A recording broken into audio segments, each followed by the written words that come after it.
Vítajte späť pri našom ponore do fascinujúceho sveta espressa. Minule sme rozoberali vodu, dnes sa pozrieme na ďalšie dva kľúčové faktory, teplotu a tlak. Áno, presne. Máme tu k tomu aj podklady, ktoré idú celkom do hĺbky. A vieme, že espresso je, dosť citlivé. Tieto dve veci, teplota a tlak, vedia naozaj dramaticky zmeniť výsledok. Určite áno. Správna teplota a správny tlak sú vlastne alfou a omegou pre dobrú extrakciu. Aby sme z tej kávy dostali von tie najlepšie chute a arómy. Ani tie zlé. Ani tie zlé, presne. Cieľom je pochopiť, prečo sú dôležité a ako to celé funguje dokopy. Fajn, tak poďme na teplotu. Ten text spomína ideálny rozsah, tuším 90 až 96 stupňov Celzia. Áno, to je taký ten zlatý štandard. 90 až 96. Čo sa stane, ak sme, povedzme, pod tými 90-kami? No, ak je tá voda príliš studená, tak tá extrakcia je proste nedostatočná. Káva je potom taká slabá, vodová a často nepríjemne kyslá. Kyslá? Prečo kyslá? Lebo sa nestihnú správne rozpustiť a vylúhovať všetky tie látky, ktoré dávajú káve plnosť a sladkosť. Vieš, tie oleje a cukry. Prevládnu skôr tie rýchlejšie sa luhujúce kyseliny. Aha, rozumiem. A naopak, keď to preženieme? Na 96. Tak to je presne opačný extrém. To je pre extrahovanie. Voda je príliš horúca a vyťahne z kávy aj to, čo nechceme.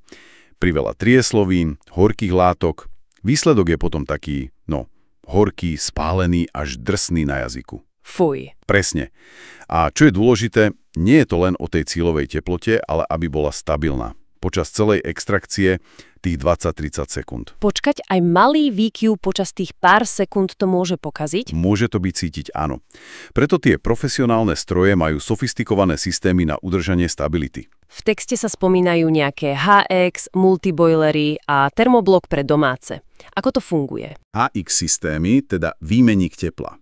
Tam sa voda na espresso ohrieva prechodom cez trubku v párnom bojleri. Je to tiež profi riešenie, ale chce to od baristy trošku cviku. Napríklad odpustiť trochu vody pred extrakciou, aby sa teplota ustálila. Takzvaný cooling flush. Presne tak. No a potom sú tie termobloky, hlavne v domácich kávovaroch. To je kovový blok, cez ktorý preteká voda a zohrieva sa. Je to rýchle, lacné, ale tá stabilita tam proste nemusí byť taká dokonalá ako pri bojleroch. Jasné, čiže technológia hrá rolu. Dobre, poďme na tlak. Ideál vraj 8 až 9 bárov. Prečo práve toľko? Nestačí menej? Alebo naopak viac tlaku rovná silnejšia káva? No tých 8 až 9 bárov sa rokmi praxe ukázalo ako taký optimálny kompromis. Kompromis. Áno, lebo potrebuješ dostatočnú silu, aby voda pretekla cez tú jemne namletú a utlačenú kávu v správnom čase. Tých 20 až 30 sekúnd však? Presne. A tento tlak pomáha vytvoriť tú krásnu krému a extrahovať plné telo, komplexnú chuť. Ak máš tlak príliš nízky, voda len tak prekvapká alebo teče pridlho. Extrakcia je slabá. Výsledok? Vodové espresso, žiadna kréma. A keď je tlak pri vysoký, povedme nad 9 barov? Tak to môže byť zase príliš rýchle, príliš agresívne. Voda tú kávu ako preby prestrelí. Nestihnú sa vyluhovať tie správne chute, skôr tie horké. A môže dôjsť k tomu, čo voláme channeling. Channeling. To znie technicky. Čo to je? Predstav si ten kávový puk v páke. Ak je zle utlačený, alebo tlak je fakt vysoký, voda si nájde cestičky najmenšieho odporu. Vytvorí si také kanáliky. Aha. A pretečiete z ne veľmi rýchlo, pričom tú kávu okolo poriadne neextrahuje. Výsledok je potom taký nevyvážený, často kyslohorký zároveň. Tomu rozumiem. A tie čerpadlá, ktoré ten tlak vytvárajú, vibračné a rotačné, spomína sa v texte. Áno. Tu je ďalší rozdiel. V profi strojoch nájdeš väčšinou rotačné čerpadlá.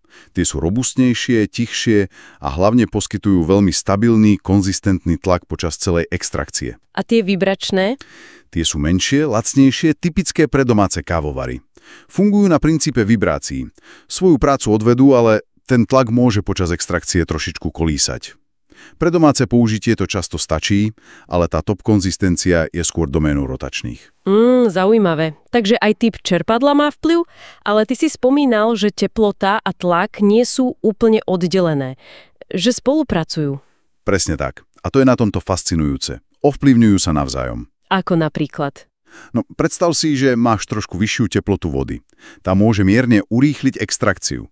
Takže barista možno bude musieť jemne znížiť tlak alebo trošku inak namlieť kávu, aby ten čas extrakcie zostal v tom ideálnom okne. Aha, čiže sa to kompenzuje. Áno.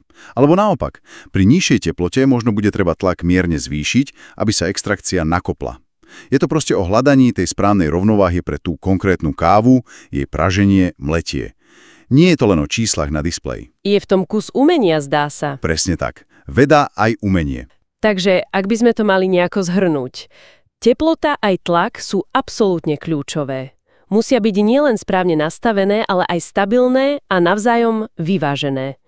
Technológia kávovaru pomáha, ale to finálne doladenie, to hľadanie tej dokonalej chuti pre danú kávu, to je na človeku, na tom, kto tú kávu pripravuje. dáva to zmysel. Pochopenie týchto princípov vlastne otvára dvere k experimentovaniu a k tomu, aby si človek vedel pripraviť lepšiu kávu, či už doma alebo v kaviarni.